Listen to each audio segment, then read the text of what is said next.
একটা রেসিপি নিয়ে চলে এসেছি যেটার নাম শুনলেই জিভে জল চলে আসবে। হ্যালো বন্ধুরা, কেমন আছেন সবাই? প্রথমে বলি নমস্কার, বাংলা টেস্ট চ্যানেলে ওয়েলকাম জানাই। আজকে আমি একটা চাইনিজ খাবার নিয়ে এসেছি যেটার নাম বলবো, যেটার নাম আছে এগ চিলি। দুর্দান্ত একটা খাবার, কথা পরে বলি কেমন। প্রথমে রেসিপিটা দেখে নিই, তাহলে চলুন আমার সাথে আমার প্রিয় রান্নাঘরে।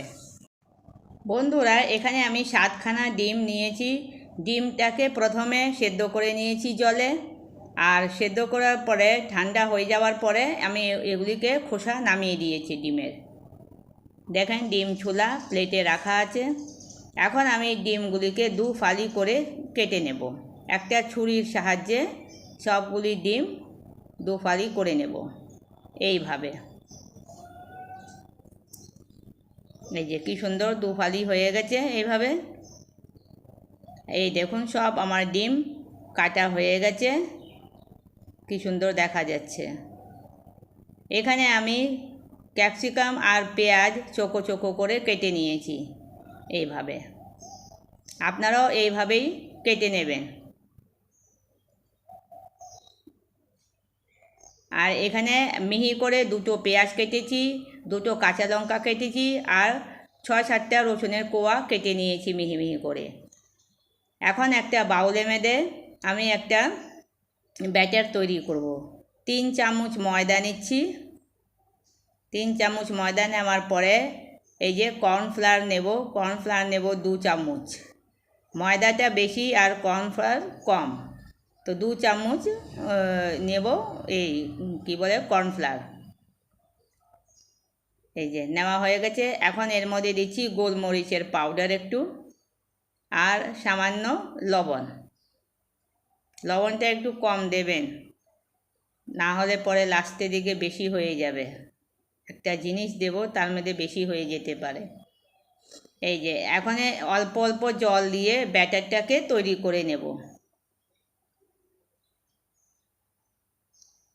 এই যে ব্যাটার তৈরি হয়ে গেছে। ডিম যে ছোলা রাখা আছে কেটে নিয়েছি, ওই ডিমগুলিকে এর মধ্যে কোট করে নেব। এইভাবে কোট করে গরম তেলে ভেজে নেব। এই দেখুন খুব সুন্দর তেলে ভাজা হচ্ছে।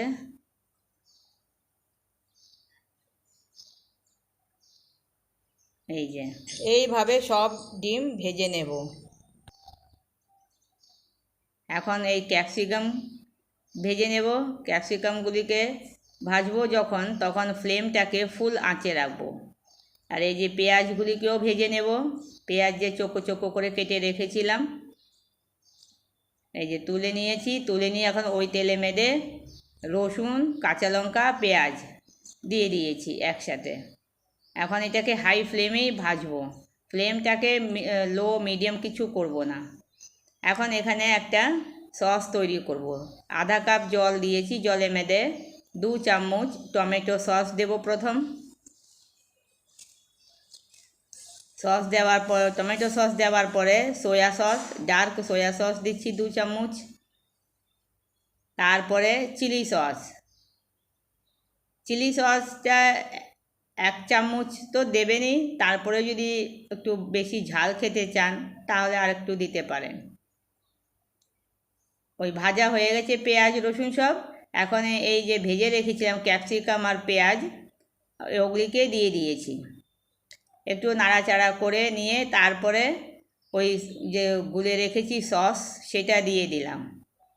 সেটা দেওয়ার পরে আবার একটুখানি নাড়িয়ে চাড়িয়ে নেব। আধা মিনিট কিংবা 1 মিনিটের মতন একটু হবে। তারপরে দিয়ে দিতে হবে ভাজা ডিমগুলি। এই যে ভাজা ডিম সব ছেড়ে দিয়েছি এর মধ্যে। এখন ভালো করে মিক্স করে দেব, সসের সঙ্গে ভালো করে মিক্স করে দেব। ফ্লেমটাকে হাই রাখবেন। চাইনিজ খাবারে কখনো ফ্লেম লো মিডিয়াম করতে নেই। এই যে এখন আমি একটু রোস্টেড সাদা তিল উপর থেকে দিয়ে দিয়েছি। আমার রেসিপি একদম তৈরি হয়ে গেছে। এই দেখুন সার্ভ করে নিয়েছি একটা প্লেটে, কি সুন্দর দেখা যাচ্ছে।